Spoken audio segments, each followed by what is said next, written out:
উদ্যোক্তা তৈরির লক্ষ্যে দেশের প্রত্যেক জেলা ও উপজেলায় বাণিজ্য মেলার আয়োজন করতে হবে বলে জানিয়েছেন প্রধান উপদেষ্টা অধ্যাপক ডক্টর মোহাম্মদ ইউনূস। বুধবার রাজধানীর পূর্বাঞ্চলে বাণিজ্য মেলার উদ্বোধন অনুষ্ঠানে যোগ দেন প্রধান উপদেষ্টা। এ সময় তিনি রপ্তানি সমৃদ্ধ করার উপর গুরুত্ব আরোপ করেন। পূর্বাঞ্চলে বাংলাদেশ চায়না ফ্রেন্ডশিপ এক্সিবিশন সেন্টারে শুরু হলো বাণিজ্য মেলা। মাসব্যাপী মেলার ২৯তম আসর এটি।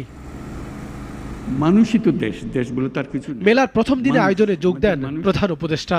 এ সময় তিনি বলেন, আগামীতে মেলা হবে সারা দেশ জুড়ে, জায়গায় জায়গায়।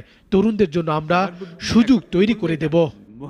মানুষ মাত্রেই উদ্যোক্তা, শ্রমিক না। শ্রমিকটা হলো একটা বিপথে চলে যাওয়া। এটা মানুষের পথ না। মানুষের পথ হলো সৃষ্টি করা, নিজের মনের মধ্যে যা আছে তা সৃষ্টি করা, অন্যের হুকুমে সৃষ্টি করা না।